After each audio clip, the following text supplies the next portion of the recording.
आज हम लोग केमिकल काइनेटिक्स का एक और लेक्चर कर रहे हैं। तो आज के लेक्चर में हम लोग डिस्कस करेंगे एलिमेंटरी रिएक्शन और कॉम्प्लेक्स रिएक्शन के बारे में। ये कॉन्सेप्ट्स को मैं 2-3 लेक्चर में लूंगा क्योंकि this is a very important concept. आज हम लोग उसका थोड़ा बेसिक्स देखेंगे। तो आगे के जो लेक्चर होगा उसमें क्या करेंगे, हम लोग कैसे डिराइव करते हैं, क्या उसका यूजेस है, क्या एप्लीकेशंस है, वो सब सीखेंगे। तो बेसिकली इससे पहले मैं आपको शायद फर्स्ट या सेकेंड लेक्चर में ये बोला था already, what is elementary reaction and what is complex reaction. अगर जिन लोगों को याद है तो बहुत अच्छी बात है, जिन लोगों को याद नहीं है मैं फिर से आज बता दूंगा। तो आई होप कि इससे पहले जो लेक्चर्स मैंने किया हुआ है आप सारे जाके वो लेक्चर्स देख लो एक बार, सो दैट क्या होगा, आप लोगों का अंडरस्टैंडिंग और बढ़ जाएगा इस टॉपिक के ऊपर।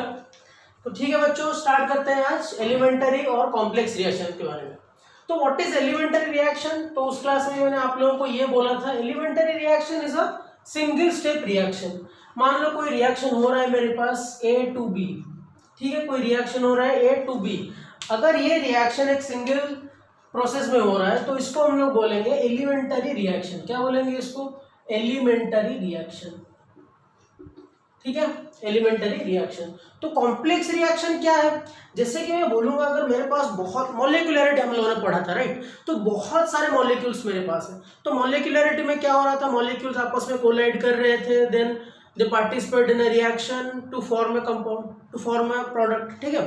तो वैसे ही अगर मान लो मेरे पास एक रिएक्शन है जिसमें स्टोइकियोमेट्रिक कोएफिशिएंट बहुत सारे हैं, इसका मतलब क्या होगा कि बहुत सारे मॉलिक्यूल्स अवेलेबल होंगे मेरे पास टू रिएक्ट। तो उस टाइम पे क्या होता है, जो रिएक्शन होता है, जैसे कि मैंने उस टाइम पे भी बोला था कि more than 3 molecularity is rare. 3 molecularity भी रेयर है क्योंकि उतना रिएक्ट नहीं करता है मोस्टली। तो वो सारे रिएक्शंस क्या होता है, स्टेप बाय स्टेप प्रोसीड होता है। जैसे कि एक कॉम्प्लेक्स रिएक्शन है, complex reaction proceeds, complex reaction में बहुत सारे एलिमेंटरी रिएक्शंस होते हैं, consist of many elementary reactions, ठीक है। तो सिंपली ये बोल सकते हैं हम लोग, complex reaction is proceeds through many steps, many steps. Each step को हम लोग क्या बोलते हैं, ईच स्टेप एक एलिमेंटरी रिएक्शन है। ईच स्टेप क्या है, एक एलिमेंटरी रिएक्शन। जैसे कि मैं बोलूंगा मेरे को अगर A to C बनाना है, पहले A to B फॉर्मेशन हुआ, फिर B to D फॉर्मेशन हुआ, फिर D to C फॉर्मेशन हुआ। तो इस तरह से मुझे क्या मिल गया, मुझे मिल गया A to C। तो इस टाइप का रिएक्शन है complex reaction. This type of reaction is known as complex reaction, complex reaction. और जो ईच स्टेप है, ये स्टेप सारे कौन से हैं, this each steps are elementary reactions. और ये टोटल प्रोसेस को हम लोग बोलेंगे मैकेनिज्म। टोटल प्रोसेस को हम लोग क्या बोलेंगे, मैकेनिज्म। मैं बहुत सारे मैकेनिज्म के एडवांस कॉन्सेप्ट्स बताऊंगा आप लोगों को आगे की क्लासेस में। दिस इज वेरी इंपॉर्टेंट क्योंकि जो एलिमेंटरी रिएक्शन और कॉम्प्लेक्स रिएक्शंस के यूजेस हैं, उसके जो काइनेटिक्स है, और जब हम लोग टेम्परेचर इसके साथ कोरिलेट करेंगे तो ये बहुत सारे रिएक्शन आगे जब आप लोगों का आएगा उसमें यूज होगा, ऑर्गेनिक में यूज होगा, बहुत सारे कॉन्सेप्ट्स में यूज होगा ये concept. So this is very very important, right. तो आई होप आप लोगों को अभी तक आइडिया हो गया होगा what is complex reaction and what is elementary reaction. Okay, तो एक अच्छा, जब रिएक्शन होता है कॉम्प्लेक्स रिएक्शन, उसमें बहुत सारे एलिमेंटरी रिएक्शंस होते हैं। तो उसमें से क्या होता है, हमेशा याद रखना कि कॉम्प्लेक्स रिएक्शन में बहुत सारे एलिमेंटरी रिएक्शन होगा, तो कौन सा रिएक्शन रेट डिटरमाइन करेगा, ये कैसे पता चलेगा आप लोगों को? एक कॉम्प्लेक्स रिएक्शन में जो सबसे स्लोएस्ट स्टेप होगा, ये हमेशा याद रखना, जो कॉम्प्लेक्स रिएक्शन में सबसे स्लोएस्ट स्टेप होगा, that will be always the rate determining step in a complex reaction. ये याद रखना हमेशा, इन अ कॉम्प्लेक्स रिएक्शन जो स्टेप सबसे स्लोएस्ट स्टेप होगा वो होगा RDS। उसको बोलते हैं RDS। RDS मतलब रेट डिटरमाइनिंग स्टेप। क्या बोलते हैं इसको? Rate determining step. The RDS is the rate determining step and the slowest step is the rate determining step। क्योंकि जो स्टेप बहुत तेज होगा उसका हम लोग रेट डिटरमाइन नहीं कर सकते हैं। पहले क्लास में बोला था आप लोगों को मैं कि मॉडरेट रिएक्शन का रेट ऑफ रिएक्शन निकालना इजी है, बहुत फास्ट रिएक्शन का हम लोग रेट ऑफ रिएक्शन निकाल नहीं पाते। तो स्लोएस्ट स्टेप होगा वो क्या होगा, रेट डिटरमाइनिंग स्टेप होगा। तो आप लोग पूछोगे सर सबसे स्लो स्टेप कैसे होगा, हम लोग कैसे पता चलेगा? देखो कॉम्प्लेक्स रिएक्शन में जो स्टेप्स होते हैं ना वो सारे एक्सपेरिमेंटल होते हैं, ठीक है। तो आप लोगों को जो एग्जाम्पल्स यूज होगा वो ऑलमोस्ट पता होगा, आप लोगों को पता चल जाएगा। जैसे मैं एग्जाम्पल्स करवाऊंगा, क्वेश्चंस में गिवन होगा स्टेप्स क्या है, कैसे प्रोसीड कर रहा है, तो कोई प्रॉब्लम नहीं होगा। जैसे जैसे आगे लेक्चर बढ़ता जाएगा, इसके 1 2 3 लेक्चर होगा, एक या दो या शायद 2 से 3 लेक्चर हो सकता है इसका, तो उसमें आप क्लियर हो जाओगे जब तक वो खत्म होगा। तो ये याद रखना, this is a experimental process, तो आप लोगों को वैल्यूज गिवन होगा। Okay, alright. तो कुछ एलिमेंटरी रिएक्शंस के बारे में बात कर लेते हैं। जैसे कि एक रिएक्शन है एलिमेंटरी रिएक्शन अपोज्ड, और उसको बोलते हैं रिवर्सिबल एलिमेंटरी रिएक्शन, ऐसे लिख देता हूं एलिमेंटरी रिएक्शन। तो अपोज और एलिमेंटरी रिएक्शन क्या है? रिवर्सिबल रिएक्शन वेरी सिंपल है। जैसे कि मैं एक रिएक्शन बोलूंगा, ठीक है, रिवर्सिबल रिएक्शन है, सिंपली मान लो एक रिवर्सिबल रिएक्शन है A to B। तो एक रिवर्सिबल रिएक्शन में क्या होता है? क्या आप लोग ये बोल सकते हो कि सारे रिवर्सिबल रिएक्शन इक्विलिब्रियम में होते हैं? हाँ, एक पॉइंट पे इक्विलिब्रियम में आ सकते हैं, लेकिन स्टार्टिंग से तो इक्विलिब्रियम में नहीं होता। देखो क्या होगा, पहले जब A स्टार्ट हो, A से स्टार्ट हो कहानी, तो A से जब स्टार्ट होगा पहले धीरे धीरे धीरे धीरे A घटेगा, फिर A बढ़ेगा, मतलब यहाँ पे क्या होगा, रेट ऑफ फॉरवर्ड रिएक्शन ज्यादा होगा। समझ में आ रहा है? रेट ऑफ फॉरवर्ड रिएक्शन क्या होगा, ज्यादा होगा। जैसे जैसे रिएक्शन क्या होगा, बी फॉर्मेशन होगा, बी क्या फॉर्मेशन करवाएगा, ए फॉर्मेशन करवाएगा, मतलब रेट ऑफ बैकवर्ड रिएक्शन धीरे धीरे धीरे बढ़ेगा। At a particular time rate of forward reaction equal to rate of backward reaction होगा। At that point of time we will say this reaction is in equilibrium. ठीक है, okay. तो अगर मैं पूछूंगा इसका रेट क्या है, what is the rate of this reaction, इसको हम लोग कैसे डिटरमाइन करेंगे? अगर मैं बोलूंगा रेट ऑफ दिस रिएक्शन, मैं वो लिखता हूं यहाँ पे minus d A by D t. क्या लिख लेता हूं मैं? Minus d A by D t equal से मैं लिखूंगा d of B by D t, d of B by D t. अच्छा, और एक बात बताता हूं, मैं अगर बोलूंगा what is the rate of this reaction, अभी मैं इक्विलिब्रियम के बारे में नहीं बात कर रहा हूं, अभी इक्विलिब्रियम आया नहीं है, क्योंकि अगर आप लोग केमिकल इक्विलिब्रियम चैप्टर पढ़े हो क्लास 11th में, आपको याद होगा at equilibrium rate of forward reaction equal to rate of backward reaction, equilibrium constant आता था उसमें। आई होप आप लोगों को याद होगा K by K B, rate of forward reaction equal to rate of backward reaction. अभी इक्विलिब्रियम के बारे में बात हम लोग नहीं कर रहे, अभी मान लो इक्विलिब्रियम से थोड़ा पहले रिएक्शन कहीं पे है, इक्विलिब्रियम अभी नहीं आया है, ठीक है। तो क्या होगा, एक्चुअली मैं बोलूंगा अगर rate of reaction, rate of reaction को मैं क्या बोल सकता हूँ, यहाँ पे मैं लिख सकता हूँ rate of forward reaction minus rate of backward reaction. Rate of forward reaction, rate of backward reaction, forward आ रहा है बैकवर्ड आ रहा है, उसके बीच के जो कहानी है वो क्या है, रेट ऑफ रिएक्शन है। ठीक है, ओके। तो मैं क्या कर लेता हूँ, यहाँ इसको ऐसे लिख लेता हूँ, के एफ यहाँ पे कांस्टेंट ले लेता हूँ, रेट कांस्टेंट, के एफ इंटू ए माइनस के बी बी। आई होप यहां तक आप क्लियर हो, rate of forward reaction minus rate of backward reaction. ठीक है, देखो अब मैं क्या करता हूँ, के एफ इसको ले लेता हूँ ए, जो बी हुआ होगा, मान लो लेट्स अज्यूम कि जो ए का कॉन्सेंट्रेशन है वो ए नॉट से स्टार्ट हुआ है, लेट ए का कॉन्सेंट्रेशन ए नॉट पे स्टार्ट हुआ है, एट कुछ पॉइंट ऑफ टाइम ये क्या है, ए पे है, तो यहाँ पे ये क्या होगा, के बी, ये हो गया होगा A not minus A. I hope ये आपको समझ में आ गया होगा, A not minus A not minus A, नहीं तो इसको ऐसे लिख लेते हैं, A not minus A. B का वैल्यू कुछ क्या होगा, जो इनिशियल कॉन्सेंट्रेशन से ए कम कर देंगे तो बी फॉर्मेशन हुआ है उतना। अभी तक तो हम लोग first order, second order, zero order सब लिख चुके हैं, तो ये आपको समझने में दिक्कत नहीं आ रहा होगा।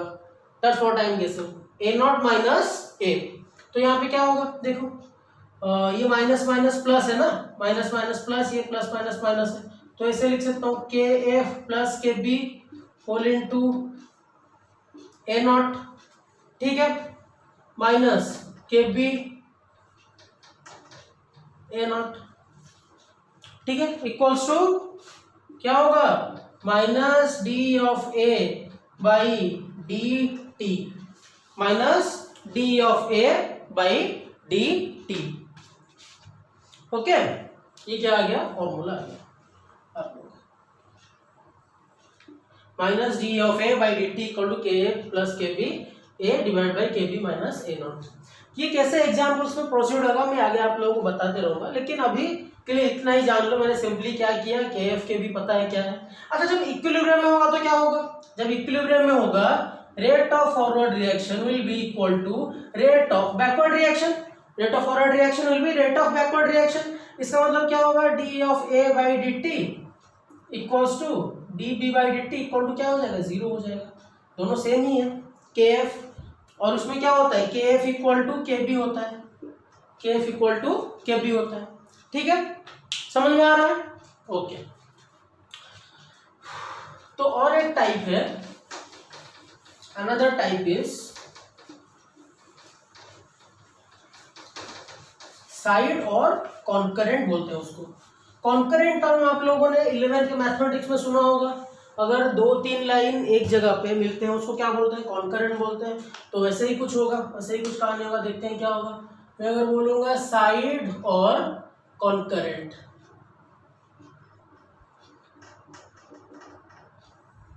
कॉन्करेंट, ठीक है, कॉन्करेंट का स्पेलिंग तो सही है, हाँ CONCURRENT, कॉन्करेंट। देखो क्या होगा, मान लो मेरे पास एक रिएक्टेंट है ए से में बी फॉर्मेशन हो रहा है K1 और ए से सी फॉर्मेशन हो रहा है K2।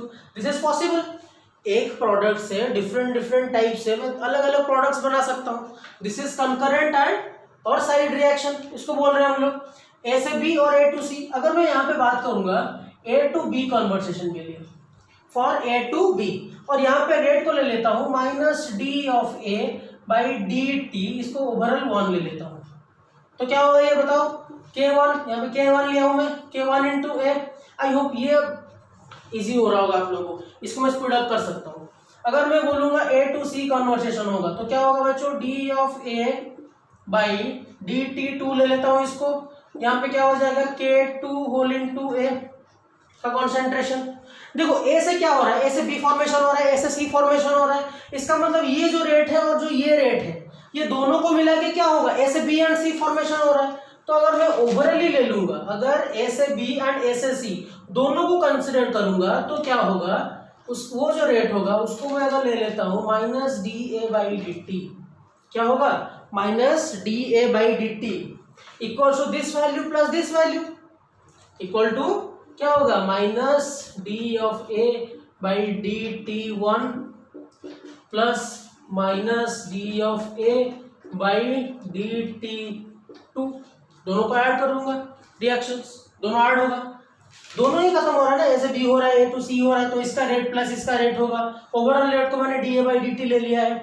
This is nothing but, इसका वैल्यू क्या है, K1 ए है, तो लिख लेता हूं यहाँ पे K1 ए। इसका वैल्यू क्या है, K2 बी है, तो यहाँ पे क्या लिख रहा हूं मैं, K2 बी। ठीक है, ओके। तो अब क्या करता हूं, minus D of A by D T equals to आ गया K1 ए प्लस K2। यहां तक आप लोगों को क्लियर है बात? ओके, सॉरी K2 बी लिख दिया यहाँ पे, K2 ए है ना, यहाँ पे ए लिखा है, गलती से बी लिख दिया, K2 ए। तो यहाँ पे क्या हो जाएगा, ए अगर कॉमन ले लूंगा K1 plus K2 whole into A. Clear है यहाँ तक? मैं गलती से वहां पे एक जगह बी लिख दिया था यहाँ, तो K1 ए प्लस K2 बी, तो क्या होगा K1 प्लस K2 कॉमन आ गया। अब मैं क्या करता हूँ, K1 प्लस K2 को लेट्स K ले लेते हैं, K लिख सकते हो, K ओवरऑल लिख सकते हो, कुछ भी ले लो, K ओवरऑल लिखो या फिर K लिखो चलेगा, ए। ठीक है, तो ये क्या आ गया देखो बच्चों, minus D of A by D T equals to K into A. अब यहां से इंटीग्रेशन आप कर सकते हो, इजी है इंटीग्रेशन, मैं करवाया था यहां से इंटीग्रेशन। देखो क्या होगा, minus D of A by A equals to K d t. समझ में आ रहा है ना, minus D of A by A equal to K d t. यहाँ पे देखो इंटीग्रेशन करता हूँ ये स्टेप के बाद। बच्चों ये बताओ, minus D of A by A क्या होता है, लॉन ए होता है, यहाँ पे माइनस है तो क्या होगा माइनस लॉन ए, माइनस लॉन ए। राइट साइड पे देखो, दोनों पे इंटीग्रेशन करते हैं, राइट साइड पे क्या आएगा, राइट साइड पे आएगा के टी प्लस सी, के टी प्लस सी आएगा। अब इसमें क्या करना है, देखो इमेजिन करो, अगर मैं t को 0 लेता हूँ, t को 0 लेता हूँ, t को जब 0 लूंगा a वैल्यू क्या आएगा, a वैल्यू बिकम a0, तो यहाँ पे क्या हो जाएगा minus ln a0 equals to K t plus c की जगह पे minus ln a0, minus ln a0। अब उसको अगर लिख दूंगा यहाँ पे,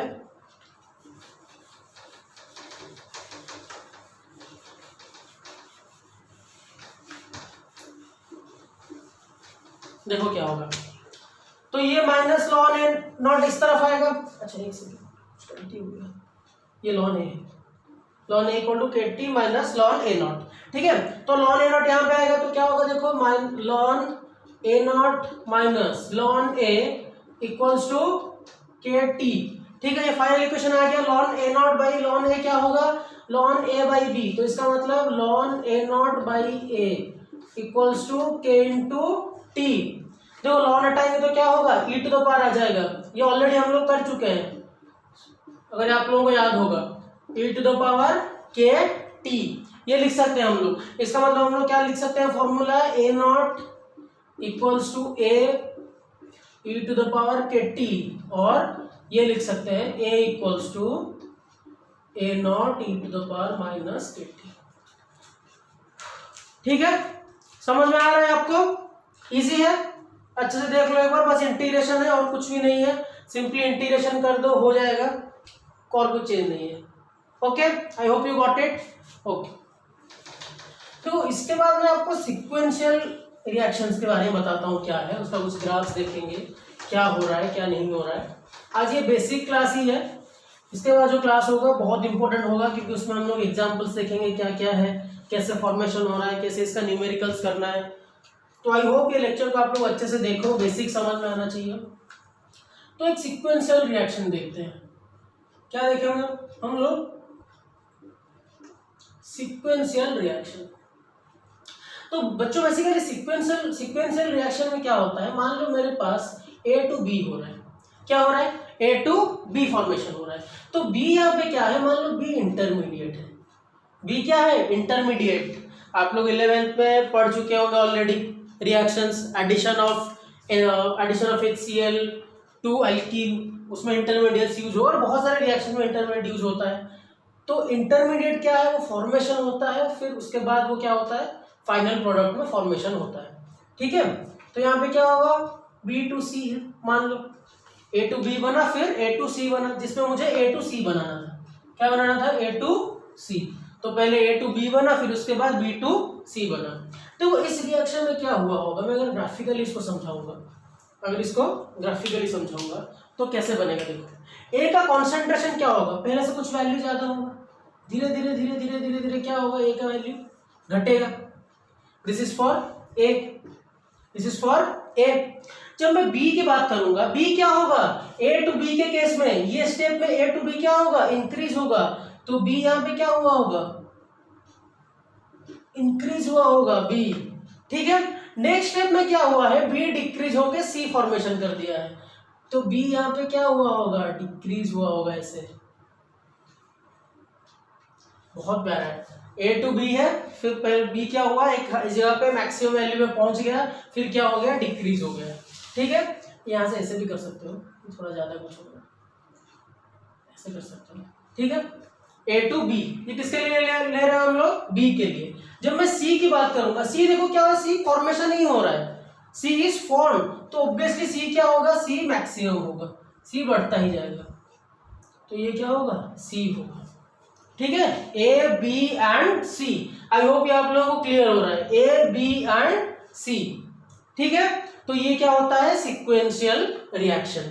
तो इन सब के बारे में हम लोग अभी तक जो एलिमेंटरी रिएक्शन है जो भी है, इसके बारे में हम लोग डिटेल्स में पढ़ेंगे। तो जो आप लोगों को अभी थोड़ी देर पहले बोला व्हाट इज मैकेनिज्म, तो एक कॉम्प्लेक्स रिएक्शन का एग्जांपल देखते हैं, कॉम्प्लेक्स रिएक्शन का एग्जांपल देखो। जैसे कि मैं बोलूंगा H2O2 का डिकम्पोजिशन, मैं दिखा देता हूं कैसे होता है एक एग्जांपल। H2O2 का decomposition in presence of I minus, H2O2 का decomposition in presence of I minus. तो पहले क्या होगा, देखो रिएक्शन क्या है देख लेते हैं। H2O2 give rise to 2H2O plus O2। थोड़ा ये I माइनस के प्रेजेंस में थोड़ा बैलेंस कर देते हैं, 4 यहाँ पे 2 2 2 4 2 2 4, ठीक है। ये है रिएक्शन, ओवरऑल रिएक्शन। तो इसको स्टेप वाइज देखते हैं कैसे होता है स्टेप वाइज रिएक्शन। इसके पहले स्टेप में क्या होता है, देखो H2O2 in the presence of I minus becomes H2O plus IO minus। क्या होता है, H2O plus I माइनस। देखो रिएक्शन से पता चला this is the slowest step. क्या पता चला, this is the slowest step. और बच्चों स्लोएस्ट स्टेप क्या होता है, slowest step is the rate determining step. अच्छा उसके बाद नेक्स्ट स्टेप में क्या होता है, H2O2 again reacts with IO minus. ये क्या फॉर्मेशन करवाता है, H2O plus O2 plus I minus, H2O plus O2 plus I minus. ये रिएक्शन थोड़ा सा फास्ट होता है। देखो अगर दोनों को हम लोग कंबाइन कर लेंगे, दोनों रिएक्शन को कंबाइन करेंगे, देखो H2O2 दोनों मिल गया, यहाँ पे क्या बनेगा बच्चों, H2O2, ठीक है। IO माइनस इस तरफ, IO माइनस उस तरफ, वो कैंसिल आउट हो गया। और इस तरफ क्या बनेगा, एक H2 इधर एक H2 इधर, तो क्या बनेगा 2H2O। यहाँ पे एक O2 है तो O2 लिख देता हूँ, यहाँ पे एक I माइनस है तो क्या बन गया I minus. Final overall reaction बन गया ये 2H2 rise to 2H2O plus O2 plus I minus. ये इसका एक एग्जाम्पल है, ये स्लोएस्ट स्टेप है और ये क्या है, थोड़ा फास्टेस्ट स्टेप है। 2H2 का डिकम्पोजिशन हो रहा है to 2H2O O2 and I minus. This is example of, एक एग्जाम्पल ले लिया मैंने कॉम्प्लेक्स रिएक्शंस का। तो आगे के लेक्चर्स में बच्चों हम लोग ये देखेंगे कि इसका मैकेनिज्म कैसे प्रोसीड कर रहा है, क्या क्या एप्लीकेशंस है, कैसे न्यूमेरिकल्स को सॉल्व करना है, कैसे 2-3 कॉम्प्लेक्स रिएक्शन से हम लोग या कॉन्करेंट रिएक्शन से हम लोग उसका रेट निकाल सकते हैं, सबका अलग अलग होगा। तो ये लेक्चर को आप लोग अच्छे से देखो, this is a basic lecture and कल ही मैं इसका वीडियो बनाऊंगा। तो तब तक आप इसको रिवाइज करते रहो, इसके प्रीवियस लेक्चर्स को भी देखते रहो क्योंकि उन सबका भी यूज होगा। तो तब तक पढ़ते रहो और मेहनत करते रहो। Thank you.